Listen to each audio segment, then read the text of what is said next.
धरती पे सब कुछ मिथ्या है। अच्छा। सूर्य पूर्व से उगता है, ये भी मनुष्यों ने ही दिया, ओह। क्योंकि जो सार्वभौमिक सत्य माना जाता है लेकिन है नहीं। सत्य तो केवल एक है, क्या है? वो है ईश्वर। ईश्वर में कौन? प्रकृति, परमात्मा। वाह वाह वाह वाह। मनुष्य की आत्मा को परमात्मा से मिलाने का केवल एक ही सत्य है। अच्छा। भगवान राम का सत्य, कहाँ थे भगवान प्रभु? श्री कृष्ण का सत्य। प्रभु आप कहाँ थे? I am not Prabhu, I am a student, but मेरा पर्सनली मामला When जो है, comes your पर्सनली mind, मामला this thoughts when come your mind and where's? है। हमारे गुरु Who's? मिस्टर आशुतोष पांडे बहुत ही अद्भुत गुरु हैं हमारे लिए पर्सनली, जहाँ तक मैं उनको जानता हूँ। अरे वाह।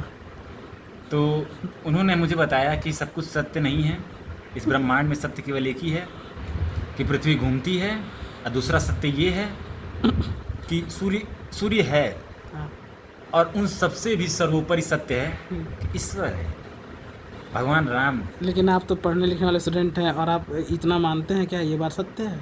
जी सर, मानना ये मेरा पर्सनल अधिकार है, ये मेरा निजता का अधिकार है, और निजता का अधिकार संविधान के द्वारा और उच्चतम न्यायालय के द्वारा उसकी गांठ बांध के, मतलब उसको वेरीफाई किया जाता है कि आपका जो अधिकार है आप उसका गारंटीकृत मैं लेता हूँ, मतलब सुप्रीम कोर्ट लेता है उसका गारंटी।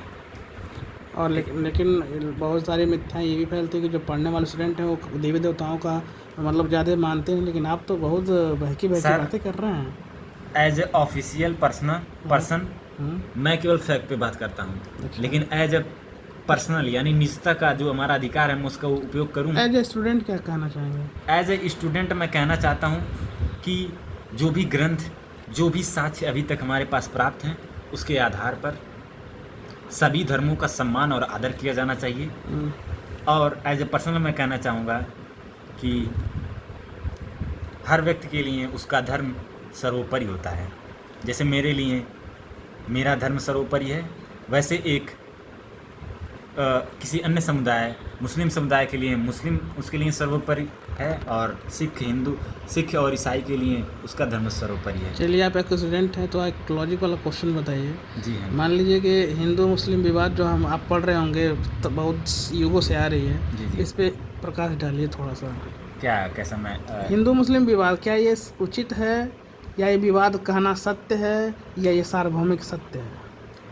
जैसे अभी तक का जो मेरा पर्सनल ओपिनियन है ये है कि जैसे जानवर और मनुष्य में अंतर, मनुष्य जानवर से ही बना, तो मनुष्य के जो दिमाग की जो विकासशीलता है, मतलब मनुष्य के दिमाग की जो अभी की जो स्थिति है उसके अनुसार हमारा नियम ये है, हम भारतवासी लोग ये तक नियम बना दिए हैं कि कैदियों को प्रताड़ित न किया जाए। अच्छा। जब कैदियों के लिए इतनी सुविधा की गई है तो वो तो खैर किसी अन्य संप्रदाय के मनुष्य ही हैं, और इस धरती पे रहने के नाते हम सभी लोगों का, किसी भी धर्म का, किसी भी समुदाय का, हर एक प्राणी का कर्तव्य है कि हमारे आपसी सौहार्दपूर्ण व्यवहार बना रहे, और एक दूसरे की तरक्की के लिए एक दूसरे का सहयोग हो, और हमारे लिए जो हमारी पृथ्वी है हमारा सर्वोपरि धन है। यहाँ पर ब्रह्मांड में पृथ्वी पर हम अभी उपस्थित हैं और वो हमारे लिए सर्वोपरि धन है, तो उसका एक बहुत ही सटीक रूप से उपयोग किया जाना चाहिए। और हम लोग उस पृथ्वी को, उस राष्ट्र, किसी भी राष्ट्र के निर्माण के लिए मनुष्य का ये जो योगदान होता है, उसके लिए मनुष्य की जो भूमिका है उसको गलत वे में न ले जाएं। इसलिए मतलब मेरा पर्सनल ओपिनियन है कि सभी को सौहार्दपूर्ण से रहना चाहिए। और बात किया जाए तो सबको अपने अपने धर्म की मानने की स्वायत्ता है, धार्मिक अधिकार प्राप्त है, धार्मिक स्वतंत्रता प्राप्त है, जिसका वेरीफाई सुप्रीम कोर्ट करता रहता है आए दिन मामलों में। तो कुछ अपवाद स्वरूप जो आतंकवाद के संगठन से संबंधित होते हैं उन लोगों की बात छोड़ दिया जाए तो मनुष्य एक बहुत ही अत्यंत सौहार्दपूर्ण प्राणी है, और उसको शक्ति प्रकृति के द्वारा प्रदान होती है, और मेरे लिए ये प्रकृति मेरे भगवान। बस मैं इतना कहना चाहूँगा। चलिए, बहुत बहुत धन्यवाद आपका।